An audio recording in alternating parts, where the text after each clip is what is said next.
just tuned in for the latest transmission of Rice Against the Grain. I am your host, Rice, and on today's episode, I am joined by a returning guest, Dr. KL, aka Mr. Beneficiary. And he is joining us for lesson number 6 in our ongoing educational series. Now, unfortunately, a lot of what we've been taught about American history is wrong. Not all of it, because you got to mix the lies within the truth. Well, today, KL is here to help set the record straight. Don't forget to visit ricetvx.com, where you can watch both of my YouTube channels, Rice Crypto and Rice Against the Grain, directly. Find all of my social media links, sign up for my mailing list, and become a member of Rice Uncensored, where you can join me on the private side for less than $0.25 a day. You will get early access to both Rice Crypto and Rice Against the Grain, ad-free, unedited videos, exclusive content, members-only forum with direct access to me, live streams, and more to come, only at ricetvx.com. All right, ladies and gentlemen, joining me on today's show is a returning guest, needs no introduction. I have playlists linked down below with all of his previous appearances today. I am joined by KL, Mr. Beneficiary. KL, welcome back to the show. How you doing, my friend? Good, Chris. Thank you for having me back. I appreciate it. Thank you. Thank you, as always. I appreciate you, and I appreciate your time. Before we begin and get into what we were going to talk about on today's show, I got a few things I want to talk about. But first and foremost, a lot of people have been curious. They don't see you as much publicly. How's everything going with your health, with your recovery from cancer and so forth, if you don't mind sharing? No, I'll be glad to. Good news is no sign of cancer for the past, I would say, 6 to 9 months. I've had, several PET scans all show negative. I think I have another one coming up at the end of this month. So everything looks good. I had a little bit of shoulder surgery. I had some other stuff I had to get fixed. But all in all, things are going very well. Thank you for asking. And thank you, anyone. Yeah, and I appreciate it, but I'm sorry for the interruption there. I know we have a little slight delay, so I'll try my best to make sure that we don't have any issues with that. But thank you to everybody that definitely sent prayers, thoughts, words of encouragement. Yes. Definitely appreciate it. And you look really handsome today, man. You look really nice. You lost some weight. You're looking really healthy. You've lost that friend on your neck. It helps. Yes. Yeah. A big old tumor that was sitting there, lost about 40 pounds. And, I just want to get back into doing some exercise, maybe playing some golf. So overall, things are going well. Awesome to hear that, man. And for people that are curious about learning from you, one of the things that we have talked about in some previous videos is this Freedom USB package. So what I want to do is pull up on screen, and I'll make this full screen.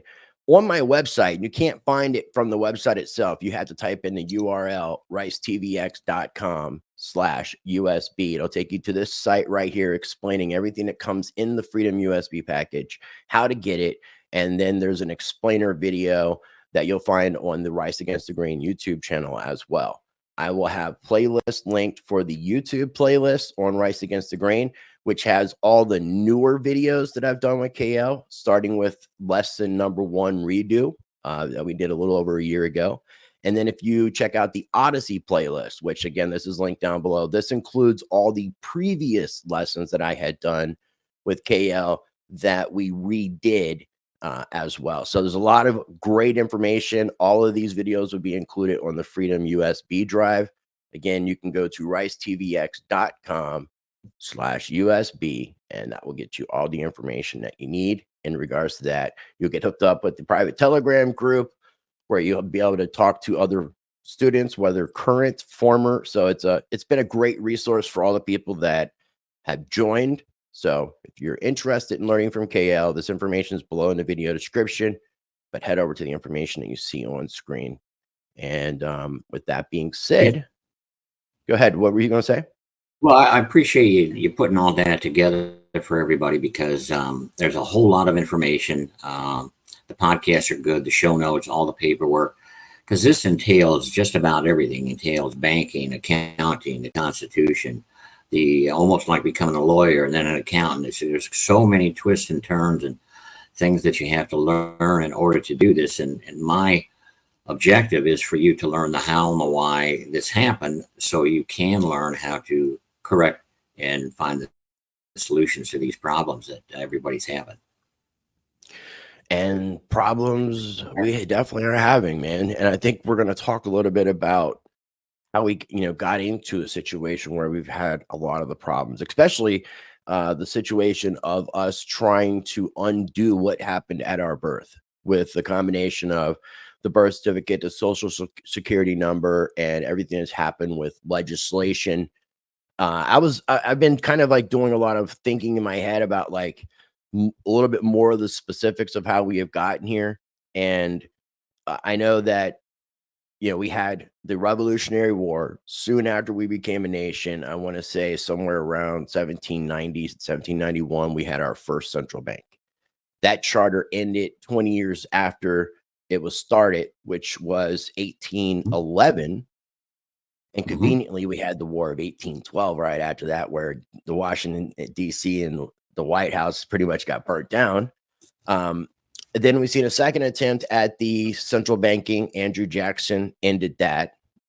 Soon after, we had the Civil War, which after the Civil War was over, they were talking about a restoration of our nation, of our republic, which technically never took place. Reconstruction of the republic, but that never took place. It was just a takeover of the federal government. So if you go back to the founding fathers and look at the Federalists and the Anti-Federalists, the argument where we are today is what the Federalists were arguing for, which are centralized planning, basically. And then you can fast forward from the Civil War, late 1800s, I believe, is when they started introducing birth certificates. I have a website that I had pulled up, just doing a little bit. I believe around 1906, federal women or employees that were women of the federal government were given this benefit of 2 weeks vacation if they would record their births in the public. That's how it started. And then later, the birth certificate got registered, and register versus record are two different legal functions going on. The first country to mandate it, and you're correct exactly with what you were saying, in 1902. So the UK was the first country to mandate collection of birth data at the national level in 1853. So 1853, 1902, then after 1902, and during that time period, a little bit after 1902, we've seen the Aldrich and trying to be birthed in the United States, which ultimately turned into the Federal Reserve Plan, which was the third central bank of the United States. Then we had the creation of the IRS. This is all 1913, 1914 time period. Then we had the going fast forward into the Roaring 20s, then the Great Depression. After the Great Depression, there's a lot of stuff that had happened legislatively where the president had basically made it illegal for U.S. citizens to own gold. They had to sell back their gold to the country. They had a banking act going on, the creation of the securities itself, which also created the SEC, the Security Exchange Commission, and around this time started the Social Security number. And they say that they were created in 1935 with the Social Security Act. And between, I think by like 1941, everyone was pretty much getting issued Social Security numbers, which would seal everything that had been done from a banker perspective to make us the surety of chattel of this system. Did I get that right? Yes. Okay. And guess who the first head of the SEC, Security and Exchange Commission, was? A guy by the name of Joseph P. Kennedy, father of John F. Kennedy. I didn't know that. In case you didn't know. Yes. He was a bootlegger like Al Capone. Interesting. That's fascinating. Millions bringing in alcohol from Canada during the Depression. Part of the reason I bring this up too, KL, is because the history kind of timeline that I did is because after like 1933 and between 1933 and 1935, when all this stuff was being done, was also the same time that, if I understand it correctly, the Trading with the Enemy Act was also approved or passed through legislation, not necessarily constitutionally, but it went through. Is that correct as well? Yes. Yeah, and that's the main thing I want to talk about is that darn Trading with the Enemy Act and how that really affects everyone today in this country, and it does. Okay. Well, what I'm going to do, my friend, is I'm going to pull up on screen the show notes, not the exhibits at this time, just show notes. So I want to go ahead and pass it over to you. Get into this topic of martial law, the Lieber Code, because that kind of takes us back to the Civil War as well.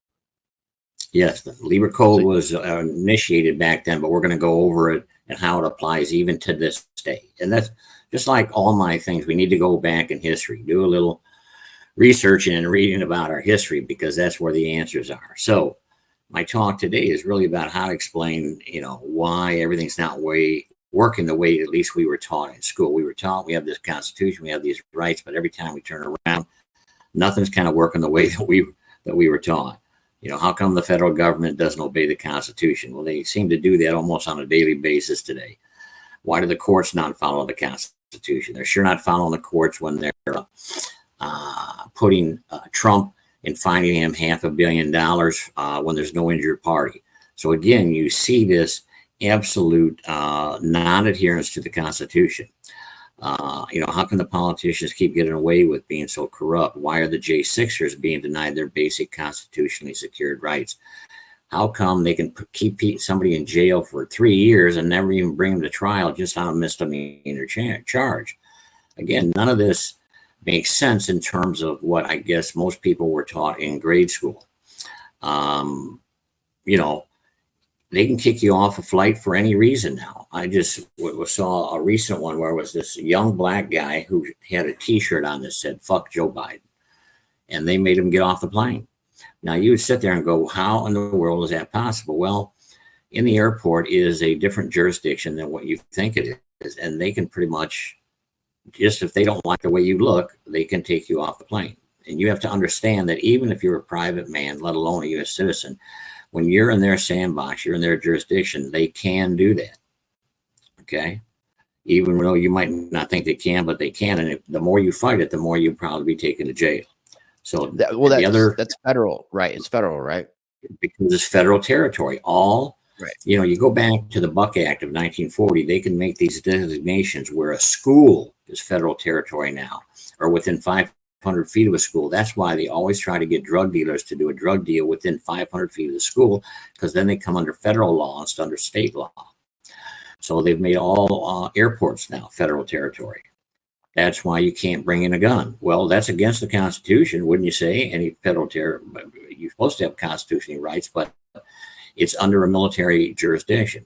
So they can kind of make up their own rules as they go along here. And that's why most people have this cognitive dissonance, which means it just doesn't make sense to them, especially compared to how they were taught.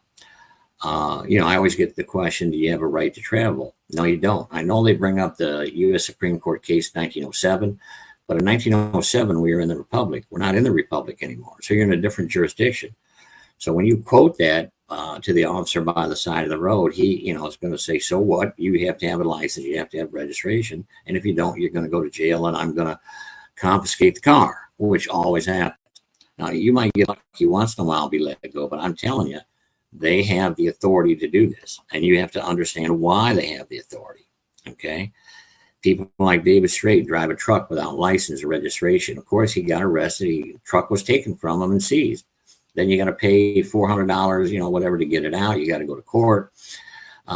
He claims he's a private citizen, but obviously that didn't work for him either.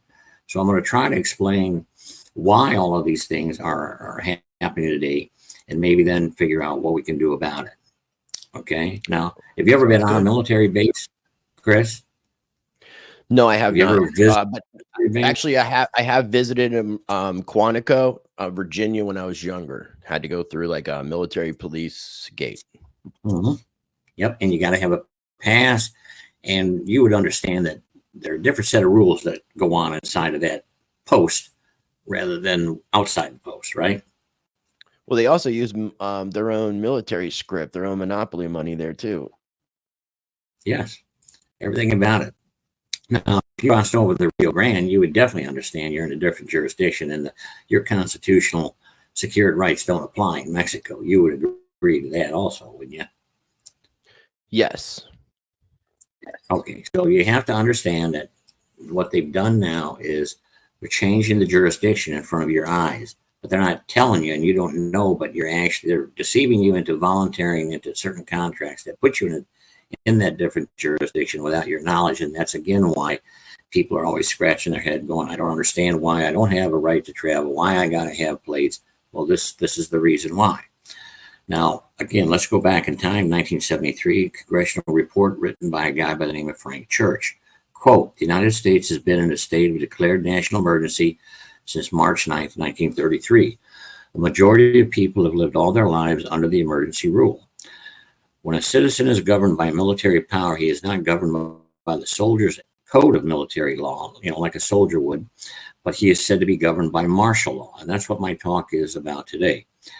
The answer, of course, is that we're under martial law and have been since March 9th, 1933. Now, let's go back in time, as I always do. At the time, Franklin FDR was inaugurated on March 4th, 1933. Every president before him was inaugurated on March 4th. Chris, what day is the current president's inaugurated on? Do you know? I don't remember the specific January day, but I know it was I know it was moved to January, from March to January. Right. It's the 10th of January. But you understand, to move it, yes, January 20th. But you got to understand that to move it, there had to have been a very significant reason to go against the Constitution, because the Constitution says they are to be inaugurated on March 4th. Okay? So obviously something must be going on that is a major concern. So you got to go back and try to figure this out. The zip codes that came in after 33 are military designated venues. When you get a speeding ticket, they call it an infraction, right? Well, an infraction is a military term. Okay, you broke a rule, all right? Martial law has both civil and criminal jurisdictions. Only under military law does Congress have the statutory authority to combine equity and admiralty maritime law. Now, go to my exhibits and go to the exhibit D as in dog.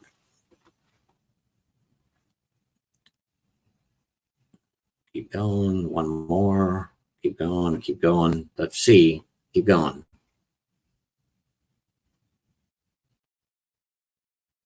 There's a diagram right there. That's it right there. Now, in the beginning, when we formed our country, 1776, 1789, there were two law forms we brought over from England.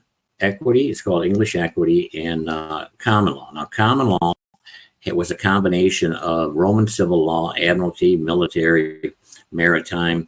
They did probate, family courts, bankruptcies, and then there was the equity, which I'll get into later. But what most people don't know, that there were two law forms, not just common law, but there was equity and common law. Now, the lawyers today are only taught the at law, which is the one on the right. They are not taught the equity side at all, because when you go into equity, lawyers aren't allowed to be there. You have to come in person to person, kind of like Judge Judy. Then what happened about 100 years later in 1875, they merged a lot of the equity principles in with the at law. So the at law side got bigger, and that's what it's showing you. After what we call the Judicature Act of 1875, they started merging this stuff together. So more things were covered under the common law, at law side. Equity still had the stuff over there. It had to deal with trust, redemptions, subrogation. Then in 1933, again, we get about 50 so years later, when the martial law comes into place. Now, everything is under the military. What they did was they combined those two law forms, what they used to call the common law and the equity, into one, under one roof.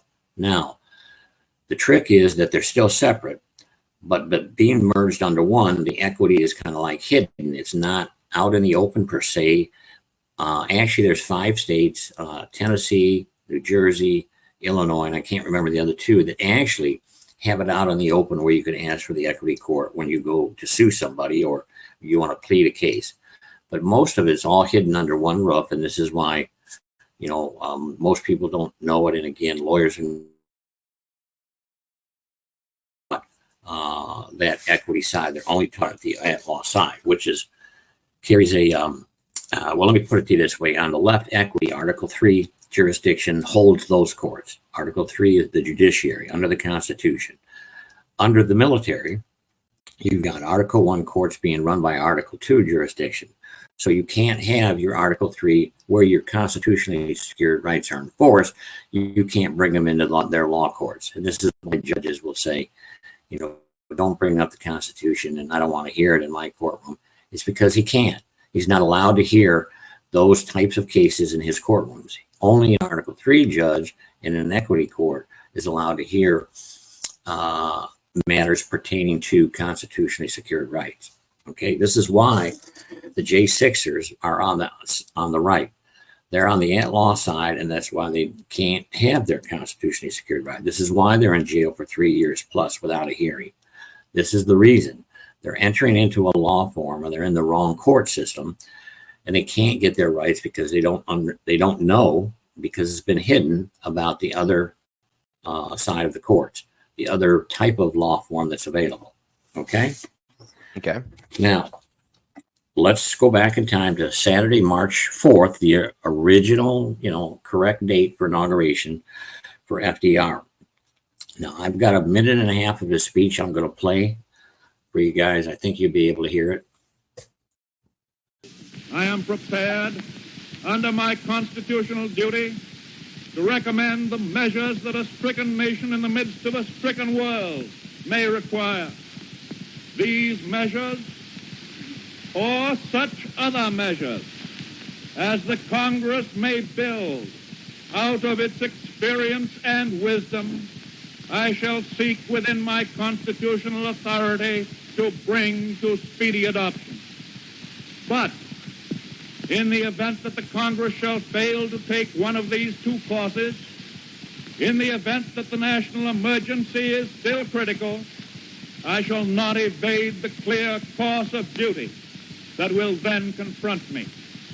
I shall ask the Congress for the one remaining instrument to meet the crisis: broad executive power to wage a war against the emergency as great as the power that would be given to me if we were in fact invaded by a foreign foe.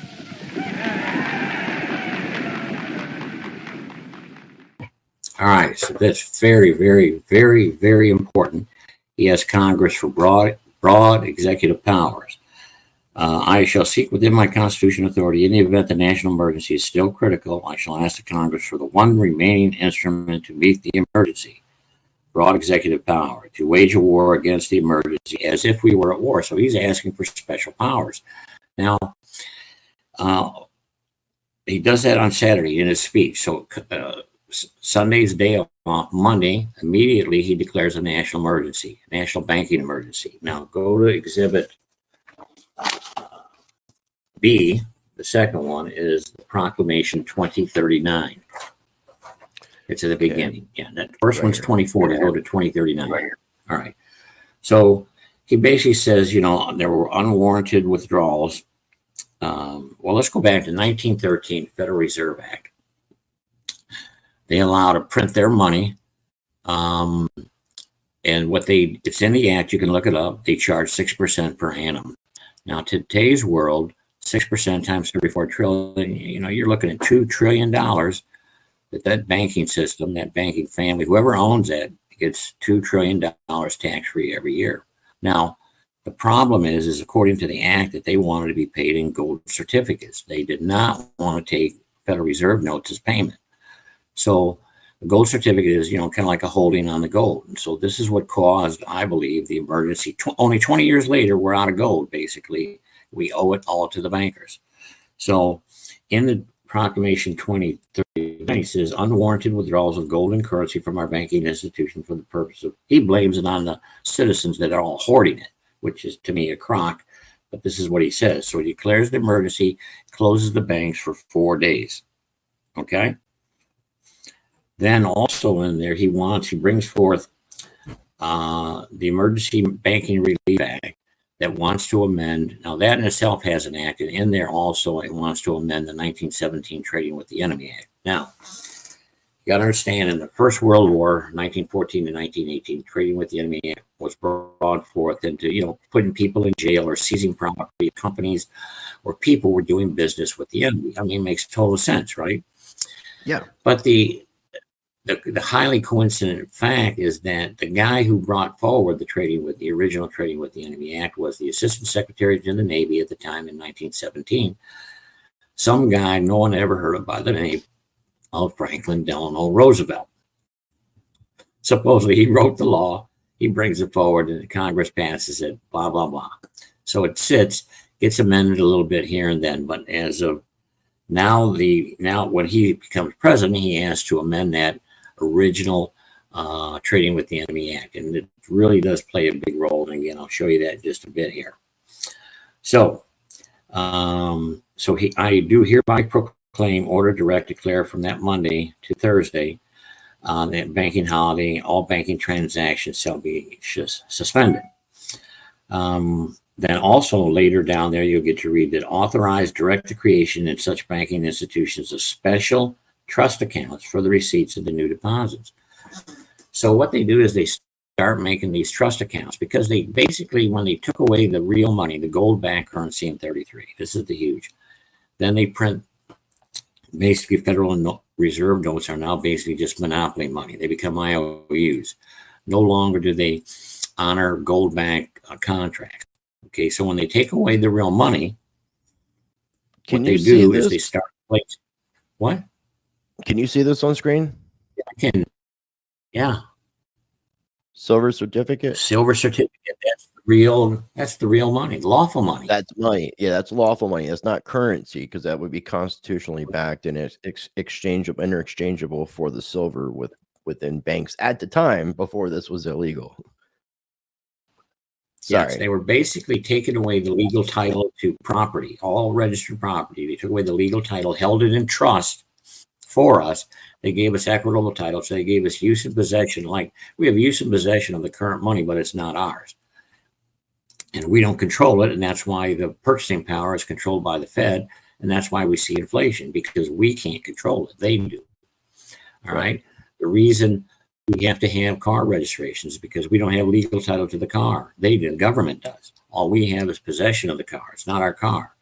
We just have possession of our homes. We don't have legal title to it. That's why they can say, if you don't pay property taxes, we're going to come take the house. And what is the formal procedure called when they come to take the house back? They repossess it, right? It's a repossession, which means you only have possession of that. Yeah. Which you never had legal title, no matter if you paid it off or not. They're telling you this is go ahead.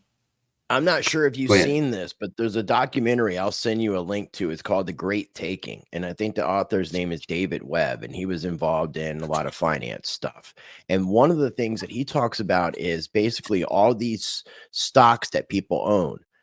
They're not the actual stocks. The actual stocks are held at a clearinghouse or held at a different type of agency. Right. I'm not sure the correct terminology. And not only that, it's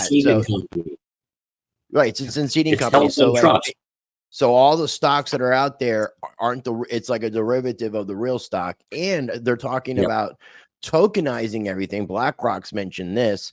And I've seen some things that I'm going to do a little bit more digging and send you some information on in regards to talking about basically trading us in a capacity, as well as securitizing nature and turning everything into a real world asset, including us. Trying to and talk. So it kind of goes, it's almost like they're taking some of the things that they've been doing for years and now making it a little bit more open and attaching this idea to the social credit and things like that, where people can kind of, in a sense, I guess the certain players can bet against how you're going to perform in your life. Are you going to be successful? Are you going to be unsuccessful? Are you going to end up in prison? Those kind of things, kind of like what's happening on the back end that people talk about. Yeah, I just found it to be called interesting. serfdom. Well, it's called serfdom. Modern serfdom. Years ago, it was modern serfdom. So they do it, and they did it then, and they do it now by trust agreements. By getting you to become the beneficiary, they become the trustees. They control everything. They take the legal title, and they can take it because there is no lawful money. We're playing the game of Monopoly with Monopoly money. It's worth nothing except for inside their system, inside their jurisdiction. I'll get into that, but this is the whole point. So, so that happened on Monday. Then we have the banking holiday. Now, go to Exhibit A, which is Proclamation 24, which happened on Thursday. So Thursday, he brings forth Proclamation 2040, whereas said national emergency still continues and it is necessary to take further measures extending beyond March 9th, 1933, in order to accomplish such purposes, which I'm telling you, we're still under the Proclamation 24 of March 9th, 1933. It also says in there, proclamation and the regulations and orders issued thereunder are hereby continued in full force and effect until further proclamation by the president. So what that's telling you is the only person that can undo this Proclamation 2040 is another president. Okay? So if you're a Trump lover, you better hope to God that he wins, and the first thing on his list, he better undo and rescind Proclamation 2040, which would take away this jurisdiction and put us back in the republic. Yeah, but you had said in previous videos, he had the opportunity in his first 4 years in the first term as president to be able to undo this Proclamation 2040. Then this was the big thing that you talked about. So I'm not sure why people are hoping that if he gets reelected, that he's going to just all of a sudden do this. I question it also because, and I understand it would be chaotic, and most federal employees would lose their job because all of the federal agencies since 33, FBI, SEC, FDA, CDC, ATF, whatever, all of those were not done constitutionally. They would all have to close their doors tomorrow because they cannot operate in the republic. They're not part of the 19 enumerated powers given to the federal government. Yep. And I'm sorry if you would lose your job if that happened, but you should have never had the job in the first place. So we get to Thursday and again, 2040.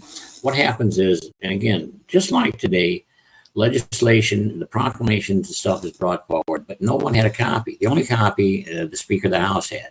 So he has a debate, pro and con, for 20 minutes. They vote on it, they approve it, which makes it still in effect. So that thing, I'm going to go over exactly what were the changes from the 1917 Trading with the Act to the amended one here in just a second. Okay. And the main thing is what I'm trying to tell you is we're under that proclamation today. That's what puts us under the military martial law. All right. So the March 9th, 1933 Emergency Banking Relief Act amended the 1917 Treaty with the Enemy Act. It imposed a de facto shadow emergency war powers military government while ousting a de jure civilian constitutional government. Now, when I say shadow government, what I mean is that in order to create a shadow, you have to be standing in front of something in order to cast the shadow. So the real republic is here. It's behind the current government, and it's based upon the old current government. So it didn't go anywhere. It wasn't taken away. It's here. It's available. It's accessible. It's just hidden and you can't see it and you don't know how to access it. But I'm telling you, it's there. Okay. So all courts, federal and state, now impose a military due process of law instead of a civilian due process of law on every person within the United States. That was one of the biggest amendments was that it now pertains to every citizen, every person inside the United States, natural and artificial. So it doesn't matter if it pertains to the straw man or the real man. You're under the military occupation no matter what. And a person under the Trading with the Enemy Act is defined as an individual, corporation, partnership, or association. Now, you'll find if you look up every motor vehicle act in every state has that same definition of a driver or of a person as the Trading with the Enemy Act. So all drivers, all people are considered enemies of the state until proven otherwise. So the assumption when a cop pulls up behind you, runs that plate, the reason they run the plate in the computer is they make sure it's state property. Well, of course, it's going to be state property. Then he knows he can pull it over. It's not your car. I don't care if you paid for it. You paid for it with IOUs, monopoly money. It's not yours. You don't have legal title to it. So he has a right to pull it over. Then he asks for your identification, driver's license, registration, insurance. When you give them the driver's license, now you've given him something with the all caps name on it with the straw man. So now he knows he can write a ticket for the straw man. So he has jurisdiction. It's always about, and they're trained to get jurisdiction before they do anything. And I'm telling you, they're doing it correctly under the circumstances. Okay. Now, the first change in the TWE is now imposed inside the geographic United States during the declared state of national emergency. So why do you think they keep having these national emergencies? Oh my God, the drug, it's a national emergency. The fentanyl, it's a national emergency. Everything is the COVID, the national emergency. They try to impose these Executive 2 and Executive 1 authority regulations, mandates, when it's not constitutional per se. It's not under Article 3. It wasn't really voted through the process, wasn't signed by the president. All these issues are at play. But it's a different jurisdiction, so they have different rules. Now, change number 2, the president, and this is back in 33, may create agencies to investigate, regulate, or prohibit any financial transaction. So he creates the SEC, ATF, CIA, FBI, DOJ. All of these federal agencies were created since 1933. And they can all look at any financial transaction you do today. So if you think that the cryptocurrency is going to allow that, well, I got news for you. It's already in place. They've already been doing it. They're allowed to do this under the present military law. Change 3, banking institutions within the United States are totally regulated by Congress without limitation. Without limitation. All persons must deliver their gold to the Federal Reserve Bank by May 3rd, 1933. Persons under the TWIA defined, we went over that. Change 4, all foreign domestic transactions of any person within the United States is to be investigated, regulated, or prohibited, which is telling you have total control of the monetary system. Any financial transaction they can now control. Change 4, 5, all the new jurisdiction of the United States. What? I'm sorry, I didn't mean to interrupt you, KL. I just wanted to add something with when you were talking about change 5. Is it 5? Where the 4, where the citizens had to sell back the gold. Oh, okay. That was in 3, change 3. Okay, so when the citizens had to sell back their gold, it was somewhere around the price of $20 an ounce. So the government would have given something like $20, and I'm not sure the exact figure, but it was something like $20 for every ounce of gold. That was what was the equivalency. Now, once the United States was able to obtain all said gold from citizens, and citizens no longer are allowed to own and possess it, then gold was revalued at right around $35 an ounce, almost a 75% increase. Once the government got a hold of it and got it away from the people, then it was increased. Just want to add that little insult to injury. What was happening though, when they do that, yes, they up the price to cover the collateral, to print the fiat money system. And what they really were doing, they're devaluing the money. That's what they're doing. Just like today. Don't you? Right in front of your face, they've devalued the money for 3 straight years. They've continually done it. They're doing it again. This is what they do. Since we've gotten the Federal Reserve, this is what's happened to the dollar. And if you look at this from a chart perspective, the dollar has literally lost somewhere around 96 to 97% of this purchasing power since the Federal Reserve got involved. Meaning that same $20 with that ounce of gold. Back in the day, you could go to a store and get a nice tailored suit, full suit, for $20 or an ounce of gold. Now, today, you cannot buy a nice suit for $20. You can for an ounce of gold. An ounce of gold is going for about $2,300. There you can go. get a really nice suit for $2,300. So gold has maintained its value, but the dollar has lost that much purchasing power. Just want to add that in. Right. Yes. Lawful money maintains its purchasing power. Legal money, legal tender, fiat does not. This is why Thomas Jefferson don't ever do a central bank. He warned us in 1787 not to do this. This is why he was not at war, but he was at odds with the Federalists, with Alexander Hamilton. Those two were fighting constantly about the money system. And today, there it is. Henry Ford. Henry Ford. It's well enough we have a revolution. do not understand our banking or monetary system. For if they did, I believe there would be a revolution before tomorrow morning. That says a That's lot. right. But it's because Well, our money's been turned into this. yes, that's exactly correct. And this is the funny And thing that's is, if you look on why the, it's coming to an end. I'm sorry, Yeah, Kale. it's coming to an end. Dollar will be nothing. We're worth nothing very shortly. This is why they want to go to crypto or the Fed coin or whatever it is, because the monetary system has to change. Because we're so far in debt, it's not possible. We'll talk and I'll educate you, but don't confuse a central bank digital currency or a Fed coin or anything like that with a cryptocurrency necessarily. We'll get into the technicals one day. All right. So where you're we at? right. Did I interrupt you on change 5? Yeah, change 5. New jurisdiction of the United States established by the Emergency War Powers Military Government of the United States under Proclamation 24 is approved and confirmed. Now extends to all states and territories. So now all the corporate states, state of New York, state of Illinois, state of Florida, state of California, those corporate states are now fall under as territories, fall under the military jurisdiction.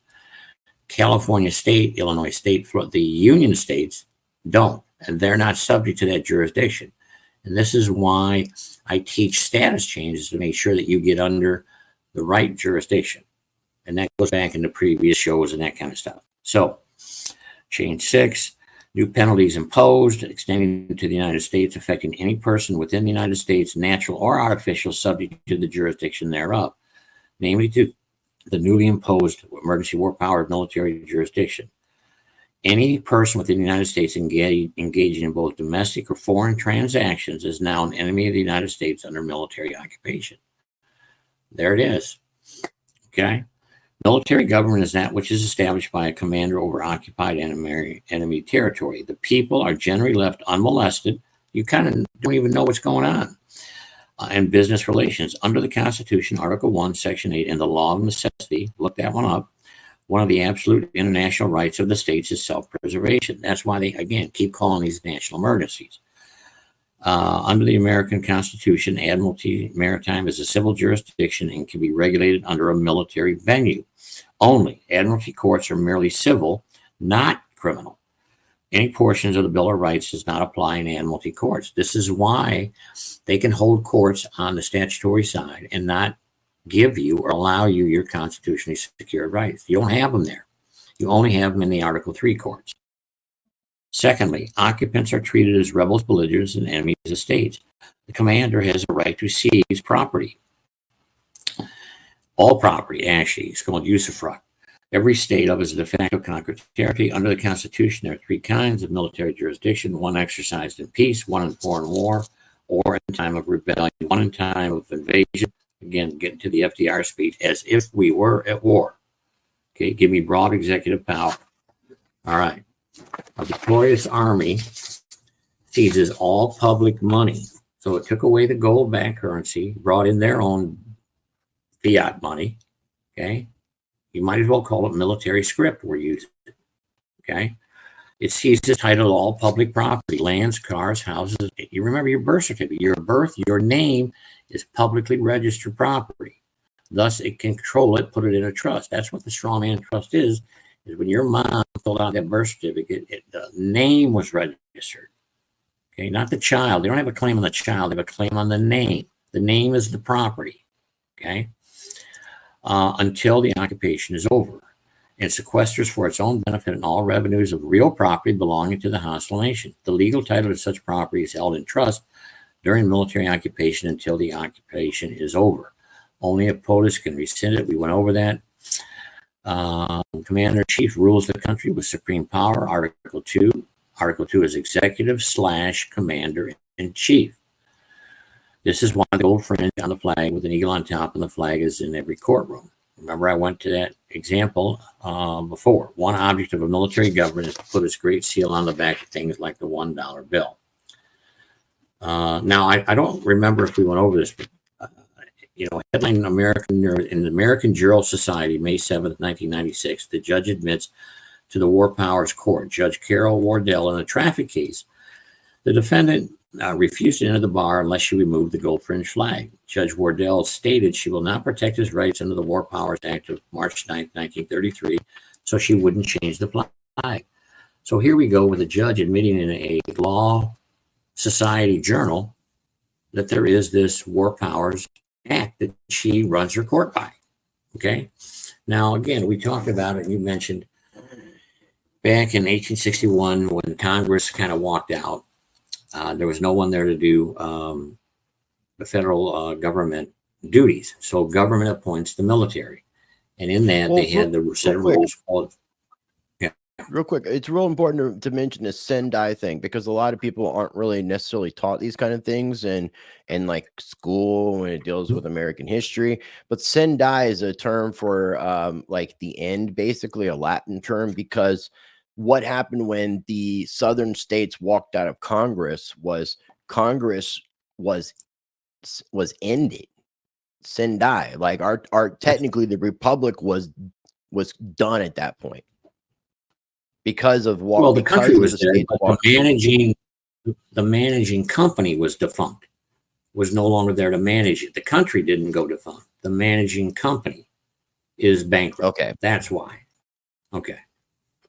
So really, yes, it's tricky, but because no one was there to run the country, that's why Lincoln instituted the Army. Okay. And then the Army, what a coincidence. They already had these rules all written up called the Lieber Code. Okay, instituted 1863. So I'm going to mention just a couple of sections in the Lieber Code, and you need to look this up. You'll find that this is exactly what's going on today. Section 1.1: martial law is the immediate direct effective consequence of occupation or conquest. 1.2: martial law does not cease during the hostile occupation except by proclamation by voters. 1.3: martial law is suspension of the criminal and civil law of domestic administration of government as far as the military necessity requires the suspension. So they suspend the Constitution, Article 3 per se, and bring in the Article 1 and 2 courts. Section 1.5: to save the country is paramount to all other considerations. Again, it's an emergency. 1.6: all functions of the hostile government, legislative and executive, cease under martial law. Martial law extends to property and persons, whether they are subjects of the enemy or not. Again, whether you're an artificial person or real person, it doesn't matter. Section 1.16: military necessity admits of deception. Military war is deception. Okay. What's Israel's Mossad? Their calling card is that we shall make war by deception.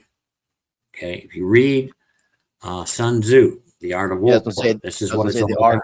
The art of war says all war is deception. Yeah. Or based right. or we're based under on the rules of war. Right. If you want to understand what's going on, you got to understand what the rules of international law are. Okay.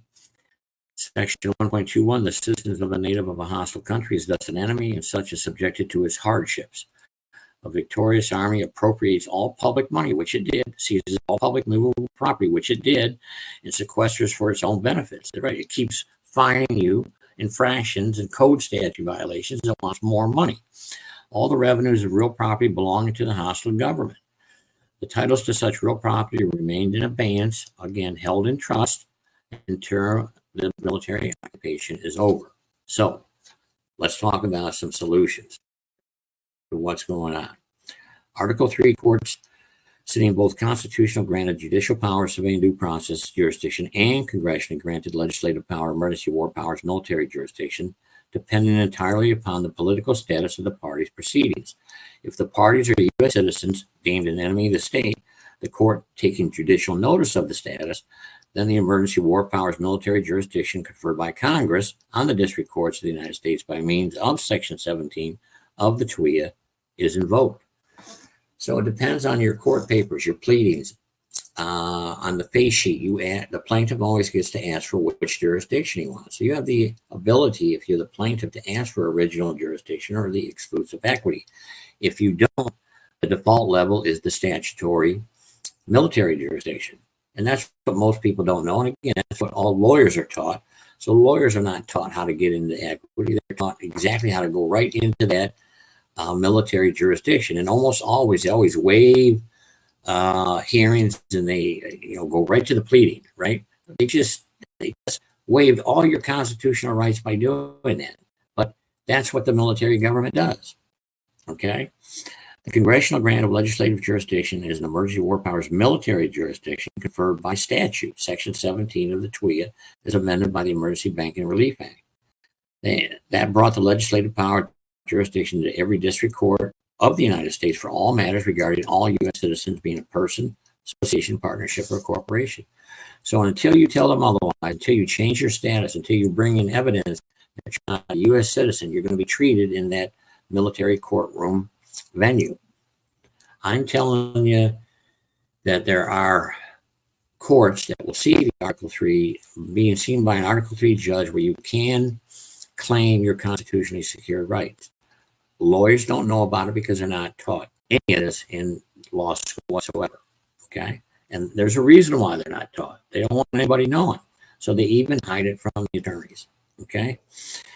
Here, hence, civil suits in exclusive equity jurisdiction of the district courts of the United States has been merged. I told you it was merged. Remember that diagram. Hidden, though available, for the pre-March 1933 private Union State citizen, said status being protected for the last 91 years. Now, I can tell you those courts exist because I've been in them. They sued the government in 1994. That was, 30 years ago? And I won a lawsuit in Article 3, in front of an Article 3 judge. I know it can be done. I've seen it done recently. It can be done. It's not gone. There's a lot of, attorneys like, I think, Todd Calendar, who thinks it's total suspension of Article 3. It's not. He just doesn't know how to get in there. Okay, I'm telling you that they're for real, that they can be there, but it's about the pleading. It's about your political status in order to get in there. Okay, there is remedy, and that's kind of what I help teach people to change their status. So if they need those kind of solutions and remedies, they could be available. But if you don't, you maintain that U.S. citizenship. And again, this isn't for everybody.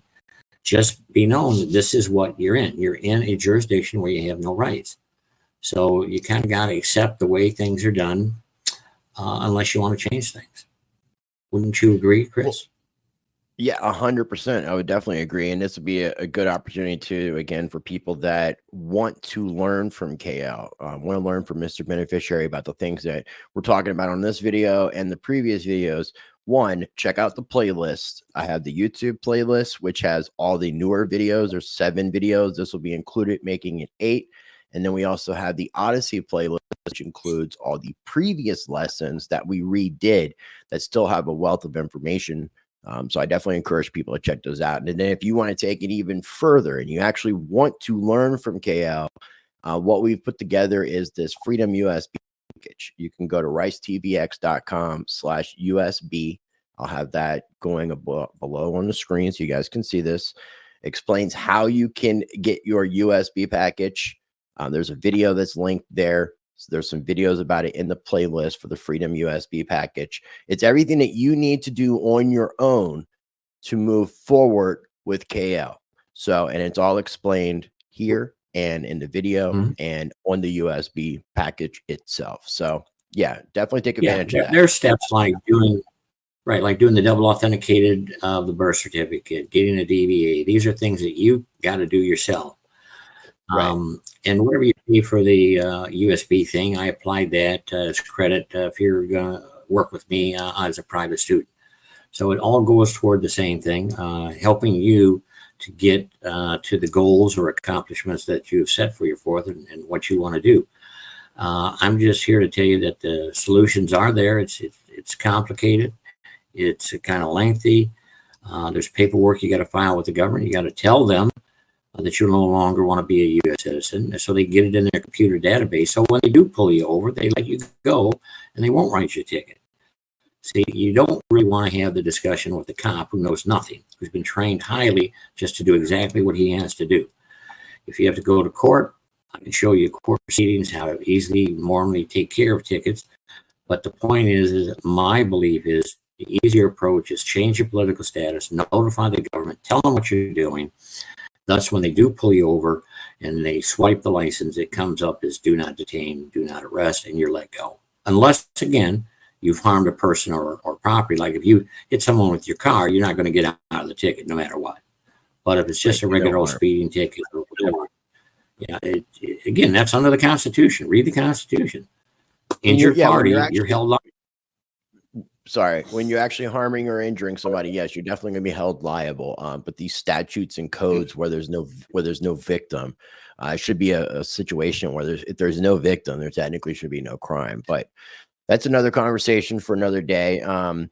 This information again will be below in the video description, and it will be in the pinned comment for the Freedom USB package, and then all the pricing will be included in the email, so that way it's not explained here. We try to keep as much about this Freedom USB package as in the private as possible. And then if you are a current KL student and you're interested in a USB, there is a discount.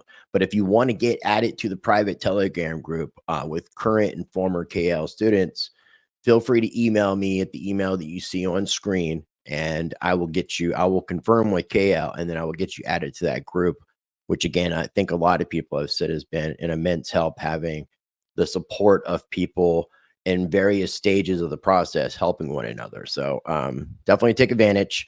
And KL, there's something that I wanted to ask you and kind of get a little bit more detail about this. And because I'm trying to figure out, you've talked a lot of things about how things have happened.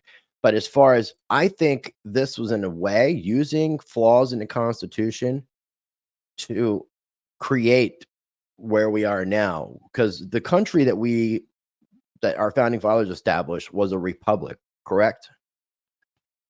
Yes. Today, and the republic is still here. But today, the form of governance that is ruling everything is a legislative democracy. Is that correct? Correct, but that's what you see. You're not seeing the republic. You are seeing the democracy. Right? The post office is. Let me just say one thing: most government agencies can do both the public and the private. Can do both jurisdictions. For example, the post office is the republic side. The postal service is the democracy side. Okay, Secretary of State's office can see both sides. The IRS has a public side and a private side. They can see the private citizen, non-U.S. citizen. They can take you off the tax liability. You don't see that, though. What you see and what they promote is what I call the commercial, the military jurisdiction. Everything is commercial, okay? Because that's what they want you in, okay? Because they have control of you then if you're in that jurisdiction. They do not have control of you when you're outside of the U.S. jurisdiction. That's why private trusts are outside the jurisdiction of the United States. That's why we put the license in the private trust, so it's not in their jurisdiction. You see, all of this has got to do with trust and recognizing there's public trust and private trust. Which one is which jurisdiction is which, and go ahead, I'm sorry. Oh, no, you're fine, man. I appreciate. What I was going to say was, you're familiar with Howard Freeman, correct? I don't think so. Tell me what. He's an older gentleman that has done some various things like yourself within this legal fiction redemption movement. So one of the, and I think he might have written some books and things to that effect. But one of the things that I heard was when the Constitution was created, when basically there were two governments created, there was, or two nations, I should say, two nations. There was what we call two governments, one nation. Okay, well, maybe I got it mixed up. But so the way that I understand from the Constitution is we have the legislative, the executive, and a judicial branch. And Washington, D.C., the District of Columbia would fall underneath of the legislative branch. Would that be correct? That is absolutely correct. That's the other jurisdiction. Right. So then what I understand is that the federal government what they did was, and I guess maybe 1871, maybe between 1812, 1871, somewhere around that, found this flaw and basically recreated the legislative, executive, and judicial branches as the legislative power, executive power, and judicial power all underneath Article 1 legislative branch. That makes sense? I look at it as they can do both. The current legislators could act for the republic, or they could act for the democracy. Right now, when they do House resolutions, look up the definition of resolution. Okay, before that, before 33, they were just called House bills, H dash. But when HJR, a joint resolution, they came under the democracy. They have the ability to do the republic's business, but they're not doing it. That's my point. It's not Right, gone. and It's still there. but the reason is so that they can continue having control and power. But they're able to do this Yes. by sort of making it appear as if we have these three distinct branches that are supposed to keep one another in check. But instead of keeping one another in check in the republic, they've had these same branches that work in conjunction together underneath of the legislative branch. So it was like, that's where it was the nation within a nation. And then with the Lieber Code and all these other things, they've extended that out because everything is broken into federal territories. The entire United States is broken up into federal territories. And if you go to a federal courthouse, like you said, going into an airport, you are in the jurisdiction of Washington, D.C. But everything is broken into the federal districts as well. And with the Lieber Code, it kind of extended out Washington, D.C. as not just where we geographically see it. Now it's encompassed pretty much the entirety of the United States. Yeah, I call it like an umbrella. What they've done is taken Article 1 and 2 and put an umbrella over the nation. Okay, and where you're falling under their jurisdiction instead of Article 3. But in reality, you can step out from underneath the umbrella anytime you want. Or what I call it, when you're inside there, underneath their umbrella, there is remedy. In their federal courts, federal district courts, if you can get the case seen by an Article 3 judge, and you can convince them there's a trust going on. All trusts are adjudicated in equity. The at-law side is not supposed to adjudicate trust. So do you see again how important it is to declare these trusts, claim there is a trust, claim you're beneficiary of a trust? It's to try to get you in front of the right judge and in the right courtroom. If you don't do that, you're automatically in the bad one. I'm just telling you, it's still there. But yes, what has enveloped, what this has always been about since 1871 is broadening executive 1 and 2 power. But believe it or not, it's still separate versus Article 3. Article 3 could step in over and have their power all they want inside of theirs. What you have to learn, what I try to teach, is you have to see how this is all separate, that you're really not under if you don't want to be. It's a volunteer system. It's a volunteer system to pay income taxes. You don't have to unless you want to stay underneath their umbrella. Step out underneath the umbrella, get in the right jurisdiction, and then you're not liable for income taxes. You see? Right. It's not quite that simple, but that's the analogy. I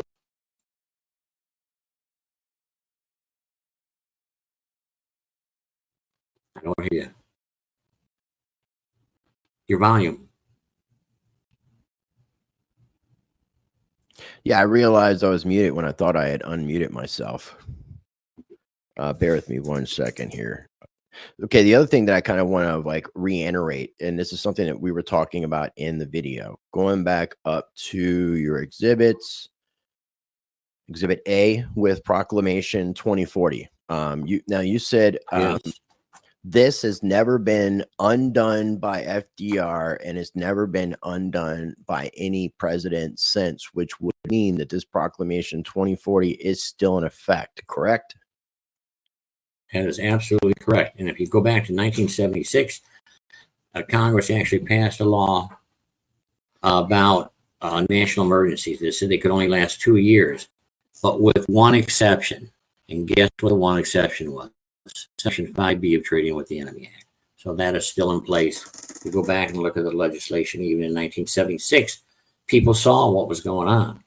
But of course, they made an exception, so we're still under it. I can tell you we are, because that's the democracy. And when they say Trump is the biggest threat to the democracy, they're not just kidding.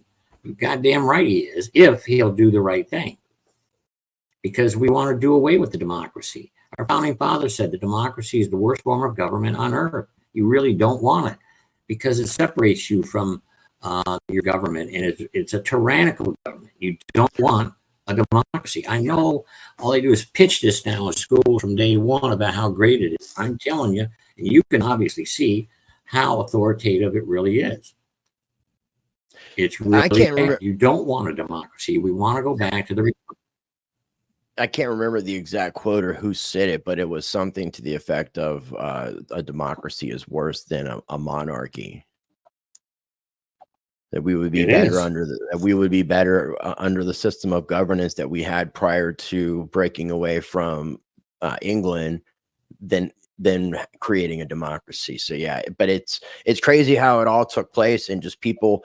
The problem is also is our education system obviously is geared where what you're being taught is not always truthful information. So you're not really understanding what actually took place, because what you're taught about the Civil War and what took place after the Civil War are completely different things.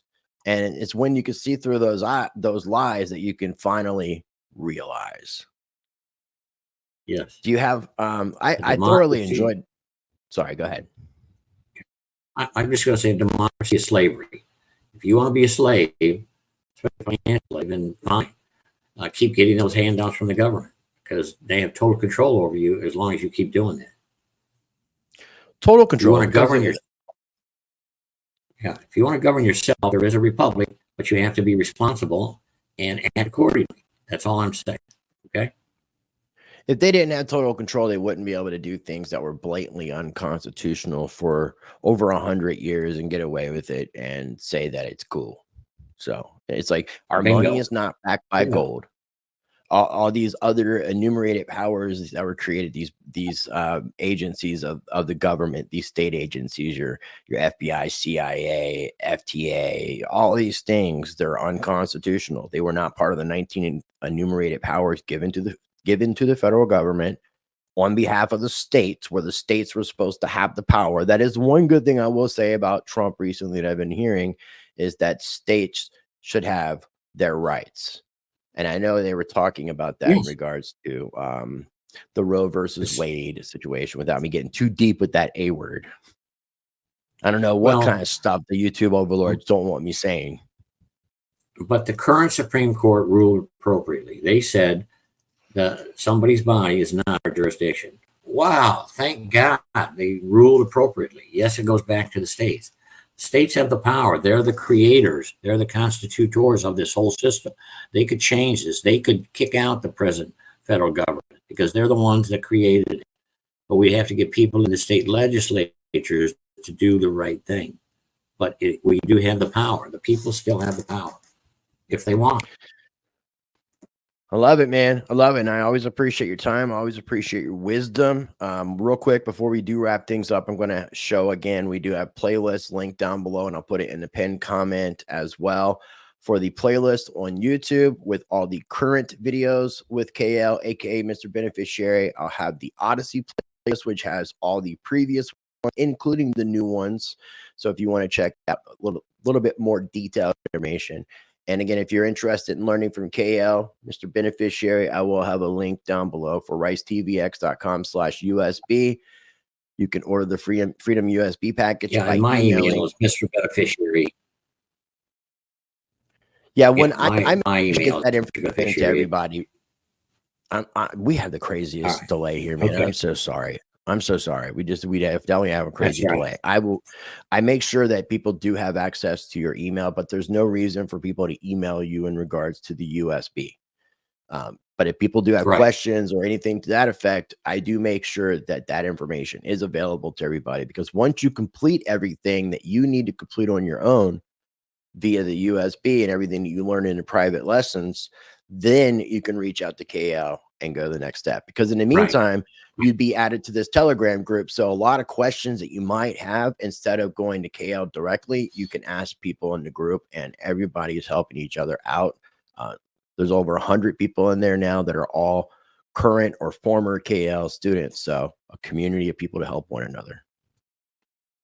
You got anything you want to add before we wrap up today, my friend? No, I appreciate you allowing me to try to help people understand what's going on. Thank you. Likewise, man. Likewise. I appreciate you. With this collaboration that we're doing with the Freedom USB package, I greatly appreciate, and I greatly appreciate everybody that is taking advantage, supporting the channel, supporting KL. We greatly appreciate it. Make sure you take an opportunity to smash that like button if you haven't already. Make sure you are subscribed here at Rice Against the Grain, as well as my other channel, Rice Crypto. And before we wrap things up, again, links will be down below for everything we talked about. I'll put it in the pinned comment section as well. I encourage you, as always, to be a blessing to others. Treat people how you want to be treated. Be the glitch that you want to see in this matrix. Be the change that you want to see in this world. Get outside, touch grass. And until next time, practice change.